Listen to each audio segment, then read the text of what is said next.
Hello everyone, welcome back to our channel. ఈరోజు ఈ వీడియోలో నేను ఒక టేస్టీ అండ్ క్విక్గా అయిపోయే లంచ్ బాక్స్ రెసిపీ గురించి చెప్పబోతున్నానండి. సో చిన్నపిల్లలకు కనుక ఇది లంచ్ బాక్స్లో పెట్టి పంపండి, ఖచ్చితంగా బాక్స్ ఖాళీ చేసుకుని వస్తారు. ఎక్కువ టైం కూడా అవసరం లేదండి ఇది ప్రిపేర్ చేయడానికి. ఒక 10 మినిట్స్లో ఇంట్లో ఉన్న ఐటమ్స్తోనే హెల్తీగా ప్రిపేర్ చేసేయచ్చు. మరి ఇంకెందుకు లేట్, ప్రాసెస్లోకి వెళ్ళిపోదాం. దీనికోసం ముందుగా క్యారెట్, క్యాబేజ్, ఆనియన్స్, పచ్చిమిర్చిని చిన్న చిన్న పీసెస్ కింద కట్ చేసి పెట్టుకోండి. అలాగే కరివేపాకు, జీడిపప్పు కూడా పక్కన పెట్టుకున్నాను. ముందుగా ప్యాన్ పెట్టుకుని ప్యాన్ హీట్ అయిన తర్వాత 1 టేబుల్ స్పూన్ నెయ్యి, 2 టేబుల్ స్పూన్స్ వరకు ఆయిల్ వేసుకుని ఇవి హీట్ అయిన తర్వాత జీడిపప్పు గోల్డెన్ బ్రౌన్ కలర్ వచ్చేంత వరకు బాగా ఫ్రై చేసుకుని పక్కకు తీసుకోండి. ఇప్పుడు ఇదే ప్యాన్ లో ఒక ఎగ్ ని పగలగొట్టుకుని ఫ్రై చేసుకుందాము. ఎగ్ కాస్త ఫ్రై అయిన తర్వాత నేను ఇందులో 1 టేబుల్ స్పూన్ వరకు వామును వేసుకుంటున్నానండి. సో ఒకవేళ మీరు ఇంట్లో కనుక వాము ఇష్టపడిన వాళ్ళు ఉంటే మీరు వాముని స్కిప్ చేసేయచ్చు. వామ్ అనేది డైజెషన్ లో చాలా హెల్ప్ అవుతుంది అంటారు కదండి. సో అందుకని నేను వామ్ని యాడ్ చేసుకుంటున్నాను అనమాట. నెక్స్ట్ ఇందులో మనం ముందుగా కట్ చేసి పెట్టుకున్న క్యాబేజ్ ని అలాగే క్యారెట్ ముక్కల్ని కూడా వేసుకుని ఒకసారి అంతా కలిపిన తర్వాత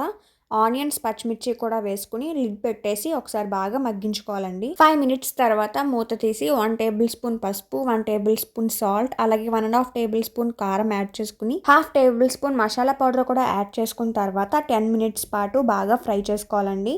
ఇప్పుడు మనం ఇందులో ముందుగా ఉడికించి పెట్టుకున్న రైస్ని యాడ్ చేసుకుని బాగా కలుపుకుని అరచక్క నిమ్మబద్దని బాగా పిండి తీసుకోవాలండి. అలాగే ఇందులో మనం ముందుగా ఫ్రై చేసి పెట్టుకున్న జీడిపప్పును కూడా యాడ్ చేసుకుని హై ఫ్లేమ్ మీద 5 మినిట్స్ పాటు టాస్ చేసుకుంటే ఎంతో టేస్టీగా ఉండే ఎగ్ ఫ్రైడ్ రైస్ అనేది రెడీ అయిపోతుందండి. దీన్ని పిల్లలే కాదండి, పెద్దవాళ్ళు కూడా చాలా ఇష్టంగా తింటారు. నేనైతే రెగ్యులర్గా చేస్తూ ఉంటాను మా ఇంట్లో. మరి మీకు నచ్చిందా? నచ్చితే ఖచ్చితంగా ట్రై చేయండి. ట్రై చేసి ఎలా వచ్చిందో కామెంట్ చేయడం మర్చిపోవద్దు. అలానే ఇంత మంచి రెసిపీని నేను మీతో షేర్ చేసుకున్నందుకు వీడియో లైక్ చేయండి. అలాగే ఛానల్ సబ్స్క్రైబ్ చేసుకోండి. Thanks for watching.